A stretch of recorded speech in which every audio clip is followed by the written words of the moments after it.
Technology, a reflection of our times. Efficient, computerized, with a sleek beauty all its own. Technology is the human imagination converted into reality.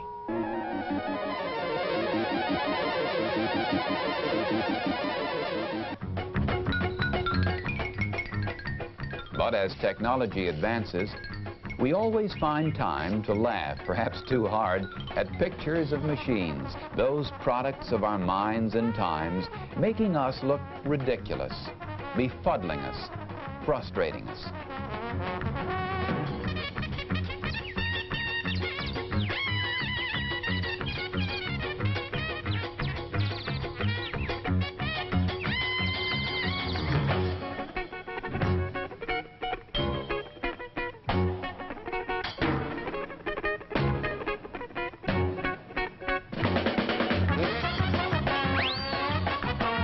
It is funny, isn't it? Watching technology take a step backward. Watching machines break down in old-time movies always seems to tickle us. Perhaps it tickles us because we'd rather not think about the problems of machines breaking down in our day and age. For we have become a people, indeed a whole world, dependent upon the technology, the enormous, sophisticated, complex technology that we have created.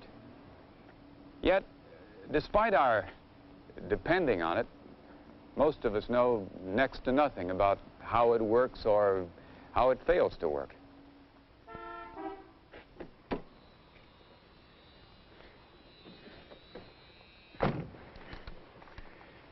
We, all of us, are caught up in a real world, a place somewhere between the space technology and the diabolical machines of the silent movies. There are no space shuttles in that world, no Tin Lizzies either. But there is the technology that we so very much take for granted.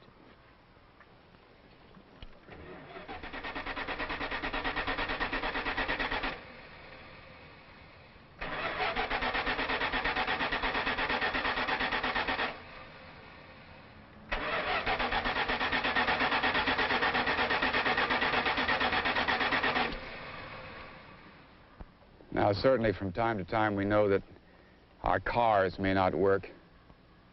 We may not have maintained them properly.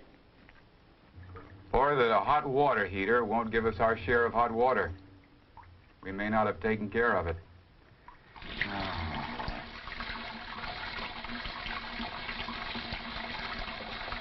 Or that an electrical appliance will short out.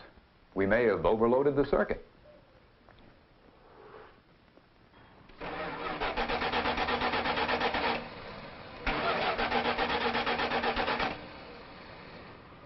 Of course, these are just little problems. They only cause anger and frustration. But what's really important is that they point out the larger responsibilities and potential dangers that are tied in with the technological world. Perhaps you've read or heard about the pioneer days. Technology didn't present many problems then.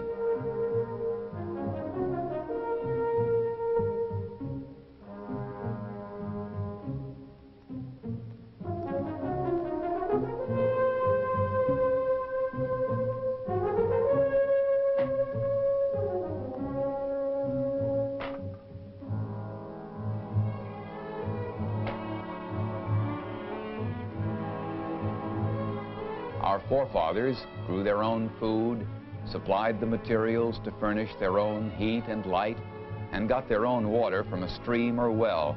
Life was much simpler then.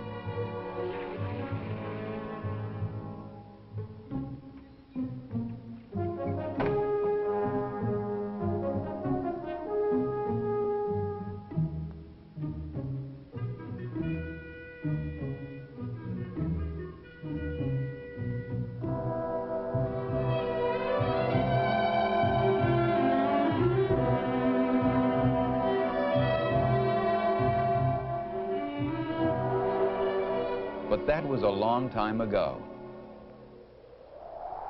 Ironically, we can still see traces of some of those early homesteads which fell victim to a lack of technology. Today, many of us have no idea where our food comes from, have no idea how or where our electricity and gas arrive, have no idea where our drinking water comes from. We only see the last step, the supermarket, the switch, the knob, the faucet. But the actual source of energy to run our industrial world remains a vast, mysterious system which somehow seems to work, but which many of us don't really understand. For so many fundamental needs, we depend upon things beyond ourselves, things over which we seem to have no control.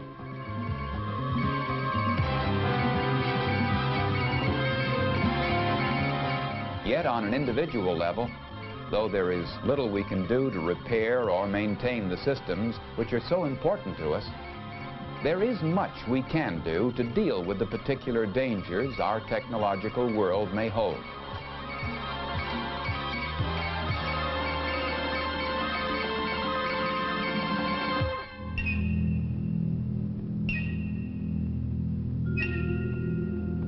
Perhaps the most wide-ranging technological failure in man's history was the famous blackout which struck the New York City area on November 9th, 1965.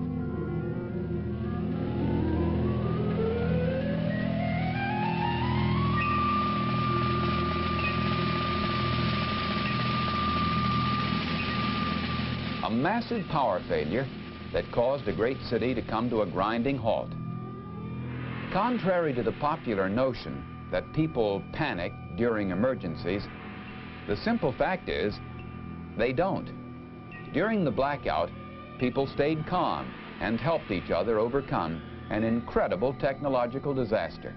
Less dramatic than a blackout, but a situation in which individuals can be of great help, is a brownout, a planned cutback in electrical power. During such a period, individuals can work to prevent a large-scale power failure by not using convenience electrical items like dishwashers, record players, or power tools, by turning off air conditioners, by not using more lights than necessary, and by turning out lights when leaving a room. Fire, another technological disaster during which individuals may be called upon to take quick action. Conventional wisdom suggests putting water on a fire, but in many cases, this is exactly the wrong thing to do. With an electrical fire, be sure to turn the electricity off before applying water. If the electricity cannot be turned off, smother the fire with sand or CO2 from a fire extinguisher. The same goes for grease and oil fires, and in the case of gas fires, shut off the burners if you can. Get out, then call the fire department. Gas can cause explosions and more fires. If you have turned the gas flow off, water, sand, earth, or wet blankets will all be useful in putting out the remaining fire. Yes, our wonderful world of technology can be an exciting one, and quite often beautiful and awe-inspiring.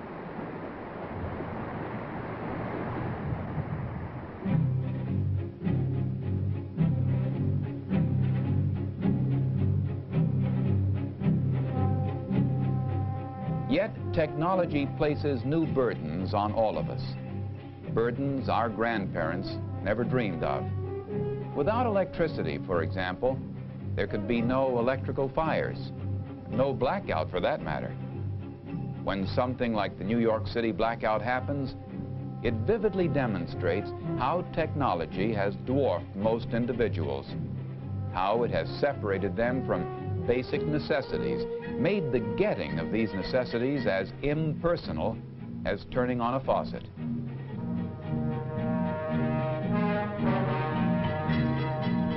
Still, no matter how impersonal technology may seem, it forces very personal responsibilities on the people who benefit from it. the individual can help himself and his community by taking these responsibilities seriously and in knowing how to deal with the special problems technology presents.